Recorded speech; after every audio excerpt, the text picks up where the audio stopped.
Capítulo 162. Frágil refúgio. Você tá me deixando cansada, Cassandra, disse Madame, ajustando sua postura atrás do balcão. Senta logo, caramba. Na frente da velha taverneira, a musculosa mulher permanecia imóvel, encarando o mundo lá fora por uma fresta na janela. Seus olhos estavam fixos na praça ao longe, o caos ainda se desenrolando em espirais de fumaça e sangue. Cassandra bufou, mas não se moveu. Os dedos dela tamborilavam no peitoril da janela enquanto seus olhos percorriam cada sombra, cada canto da rua.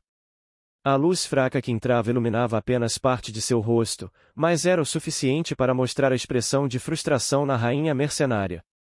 Devíamos estar lá fora, não aqui, escondidos, murmurou, sua voz baixa, mas carregada de irritação. Madame soltou um riso seco, mas não olhou para ela. Não vamos repetir essa conversa, mulher. Quer ir, vá. Mas se quebrar o contrato de me proteger, não espere conseguir bons trabalhos com os mercenários novamente. Cassandra virou-se bruscamente, os olhos brilhando com frustração. Se entrarem aqui, vamos morrer do mesmo jeito. Antes que Madame pudesse responder, como se o destino quisesse reforçar as palavras recém-ditas, o som da madeira se rachando ecoou pela taverna.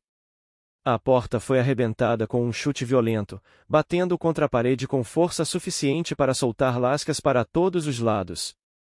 Um soldado entrou com a espada em punho, a lâmina ainda brilhando com o sangue de algum desgraçado lá fora. Ele abriu a boca para gritar algo, mas não teve tempo. Madame puxou o gatilho sem hesitar. O disparo da Remington 870 explodiu como um trovão, e a força da bala de calibre 12 arrancou metade do rosto do invasor. Sangue, massa cinzenta e fragmentos de osso voaram pela sala, manchando a porta e o chão com pequenos pedaços grotescos. O corpo caiu para frente com um baque surdo, a espada deslizando de seus dedos inertes. A arma que Madame empunhava já não era apenas uma arma. Modificada ao longo dos anos, carregava marcas que contavam histórias de batalhas passadas enquanto seguia a sua trajetória pelo Novo Mundo.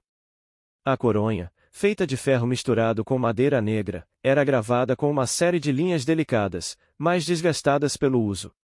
Essas inscrições brilhavam levemente em um tom azul esverdeado, como se pulsassem com uma energia própria. Não eram as mais poderosas das runas, nem as mais sofisticadas, mas ainda permitiam que mesmo um leitor pudesse ativá-las com facilidade, o que era perfeito para sua dona. Sua utilidade em muitas situações também deixava a desejar, apenas aumentavam a força cinética dos disparos, mas para ela já era o suficiente. O cano, também reforçado com aço runificado, era mais longo e apresentava pequenos sulcos que canalizavam a energia imbuída. Esses sulcos criavam uma leve luminescência durante o disparo, um detalhe que, embora sutil, tornava a arma tanto uma ferramenta mortal quanto um aviso para qualquer inimigo que ousasse enfrentar Madame. Tais runas claramente foram feitas por uma pessoa diferente da primeira, o que nunca é o ideal se você quer evitar explosões, mas já haviam se provado mais do que seguras após o contínuo uso. Por fim, a Remington estava equipada com um compartimento de recarga modificado, permitindo que ela fosse carregada com rapidez e fluidez. O mecanismo foi alterado para acomodar cartuchos de grande calibre que, além de mais letais que as versões originais, eram mais fáceis de fabricar do que as precisas e pequenas balas, ao menos em um mundo onde o maquinário não estava disponível. Madame passou o dedo pela estrutura da arma, quase como um hábito, enquanto substituía as balas fumegantes com um movimento fluido que claramente já havia repetido centenas de vezes. Com eficiência militar, ajustou-a novamente em cima do balcão enquanto continuava a conversa de onde havia parado. Não enquanto ficarmos quietos. E enquanto tivermos balas, claro. Balas não vão nos salvar de um rank B, retrucou Cassandra, a irritação clara em seu tom enquanto cruzava os braços. Para isso vocês dois estão aqui. Ela gesticulou com a cabeça para a grande mercenária e Jorge, que estava sentado em um canto da taverna, aparentemente indiferente à cena que acabará de se desenrolar. Mas sim, se vocês acabarem morrendo, as balas não vão me salvar. Por isso sai logo da porra da janela. Jorge, que até então lia um jornal desinteressadamente, soltou um suspiro pesado quando a discussão chegou aos seus ouvidos. Sem dizer uma palavra, ele levantou o calcanhar e deu alguns toques em um pequeno canto do tapete à sua frente. Com o pequeno aviso, uma porta deslizou para o lado, e 4 mulheres emergiram do alçapão que se abriu. Suas peles pálidas brilhavam sob a luz fraca da taverna, e seus movimentos eram rápidos, quase automáticos. Elas correram até o cadáver sem dizer uma palavra. 2 delas pegaram-no, arrastando-o para o alçapão com esforço aparente, mas sem hesitação.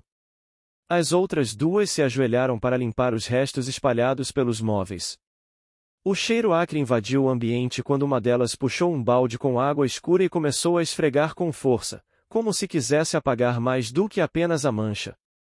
De dentro do esconderijo no chão, os sons abafados de choro e murmúrios podiam ser ouvidos.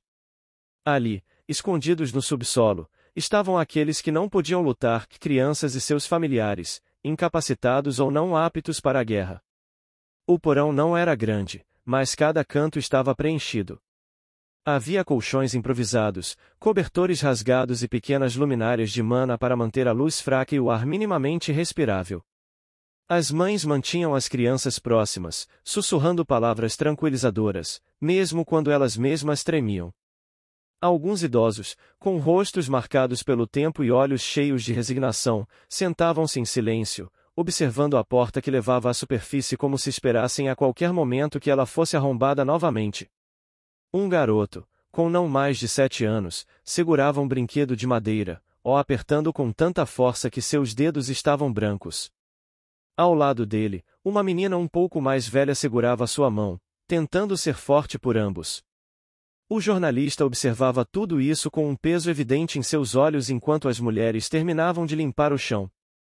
Obrigado pelo serviço rápido, disse ele, quebrando o silêncio assim que as mulheres terminaram o serviço. Reforcem que todos devem ficar quietos. Não podemos arriscar. Uma delas ergueu o olhar brevemente. Ela não disse nada, mas sua expressão era suficiente para transmitir compreensão e cansaço.